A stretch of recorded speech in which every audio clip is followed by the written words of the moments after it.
ආයුබෝවන් මගේ යාළුවනේ. ඉතින් අදත් මම ආවා ඔයාලට ටැරොට් කාඩ් රීඩින් එකක් අරගෙන. ඉතින් පයිල්ස් දෙකක් තියෙනවා. ක්‍රෂ් එක ගැන හොඳට හිතලා එක පයිල් එකක් තෝරන්න.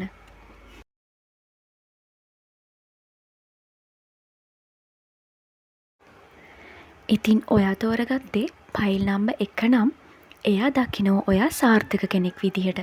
එයා දකිනවා ඔයා හොඳ ඉන්ඩිපෙන්ඩන්ට් කෙනෙක් ලෙස. මෙයාගේ හිතේ ලොකු ඇඩ්මයරේෂන් එකක් තියෙනවා ඔයා ගැන. මෙතන කවුරු හරි කෙනෙක් ඉන්නවා නම් ඔයත් එයාට ක්‍රෂ් ඒ වගේම ඔයාට දැනෙනවා නම් එයත් ඔයාට ක්‍රෂ් වගේ නම් මෙයා ටිකක් බයයි අවදානමක් අරගෙන ඔයාට කතා කරන්න. මොකද මට පෙන්වනවා සමහර අයගේ ක්‍රෂ් අතීතයේදී එයාට සිද්ධ වෙච්ච දේවල් නිසා මේ අවදානම ගන්න බයයි. මෙයා මෙයාගේ ෆීලිංග්ස් තද කරගෙන හිර කරගෙන ඉන්න ගතියක් මට පෙන්වනවා. මට හිතෙනවා මේ සම්බන්ධව මෙයා ප්‍රැක්ටිකලි හිතනවා කියලා. ෆැන්ටසි එකක ඉන්නේ නැතුව මෙයා කල්පනා කරනවා මම මෙයා එක කතා කළොත් ඊළඟට මොකද වෙන්නේ කියලා. රිසල්ට් එක ගැනයි මූවමන්ට්ස් ඇන්ඩ් ඇක්ෂන්ස් ගැනයි මෙයා ලොකුවටම හිතනවා. අනිත් එක ඔයාගේ ක්‍රෂ් එක මේ වෙලාවේදී ලොකුවටම එයාගේ work, studies and self improvement ගැන හිතනවා කියලා මට මේ ටැරොට් එනර්ජි වලින් පෙන්වනවා. They are focused on leveling up in their own life. ඔයාට ෆීල් වෙනවා නම් ඔයාගේ ක්‍රෂ් එක මේ වෙලාවේදී ඔයත් එක්ක ඩිස්ටන්ස් එකක ඉන්න ගතියක්. එයා ඔයාට වෙනදට වැඩි ඉමෝෂන්ස් පෙන්වන්නේ නැත්නම් ඒකට හේතුව එයා මේ වෙලාවේදී ගොඩක් සෙල්ෆ් ඔරියන්ටඩ් වෙලා එයාගේ ජීවිතේ ගොඩනගා ගන්න try කරනවා. ඉතින් මට දැනෙන විදිහට ඔයාගේ ක්‍රෂ් එක ඔයාට ලන් වෙයි.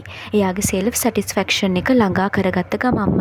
හැබැයි ඉක්මනට නෙවෙයි, හදිසියෙන්ම නෙවෙයි. හරිම වෙලාවට ඒක සිද්ධ වෙයි. ඉතින් පයිල් නම්බර් 1 මේ තමයි ඔයාගේ රීඩින් එක. ඉතින් පයිල් නම්බර් 2 අපි බලමු ඔයාගේ ක්‍රෂ් එක ඔයා ගැන මොනා හිතනවාද කියලා. ඔයාගේ ක්‍රෂ් එකට ඔයා ගැන හරිම ඉන්ටෙන්ස් ෆයරි ඇට්‍රැක්ෂන් එකක් තියෙන්නේ. ඒක හරියට එයා බයයි ඔයාට ලන් වෙන්න වගේ හැඟීමක්. සමහර අයට ඔයාලා දෙන්න අතර බැලන්ස් එක අඩුයි කියලා එයා හිතනවා. ඒ කියන්නේ ඔයාලා දෙන්නගෙන් එක්කෙනෙක් අනික් කෙනාට වඩා පවර්ෆුල්. ඒ මොන දේ වුණත් ඔයාගේ ක්‍රෂ් එක ඔයාව දකින්නේ හරිම පවර්ෆුල්, බෝල්ඩ්, කැරිස්මැටික් කෙනෙක් විදිහට. ඒ කියන්නේ ඔයාට ගොඩක් අය කැමති ඇති අනිවාර්යයෙන්ම. ඔයා සමාජයේ කැපී පෙනෙන ආකර්ශනීය කෙනෙක් වෙන්න ඇති. එයා දකිනවා ඔයා ළඟ ලොකු එනර්ජි එකක් තියෙනවා කියලා. මෙතන ලවර්ස් කාඩ් එක සිලෙක්ට් වෙලා තියෙන නිසා මට අනිවාර්යයෙන්ම කියන්න පුළුවන් ඔයාලා දෙන්න අතර ගැඹුරු මියුචුවල් ඇට්‍රැක්ෂන් එකක් ඇති. ඔයාට ඒක දැනෙනවත් ඇති. සමහර අයගේ ක්‍රෂ් ඔයාගේ පෙනුමට ගොඩක් සමාන ඇති. සමහර අයගේ ක්‍රෂ් ඔයාගේ ෆැන්ටසි එකේ ඉන්න කෙනා වගේම ඇති. එයා ඔයාව හොඳට ඇනලයිස් කරනවා කියලා මට පේනවා මේ වෙලාවේදී. එයා හිතනවා ඔයාට ලන් වුණොත් එයාට කොච්චර කැපකිරීම කරන්න වෙයිද කියලා.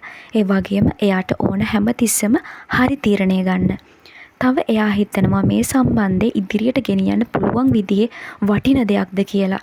ඉතින් පයිල් නම්බර් 2 ඔයාගේ ක්‍රෂ් එක ඔයාව හොඳට ඇනලයිස් කරනවා මේ වෙලාවේදී. එයා ඉන්නේ wait and see mode එකේ. ඉතින් පයිල් නම්බර් 2 ඔයාගේ ක්‍රෂ් එක ඔයා ළඟට එන්නේ හොඳ එවලුවේෂන් එකක් කරලා. එයාගේ ජීවිතයේ අරමුණු වලට ඔයා ගැලපෙනවා නම් විතරයි.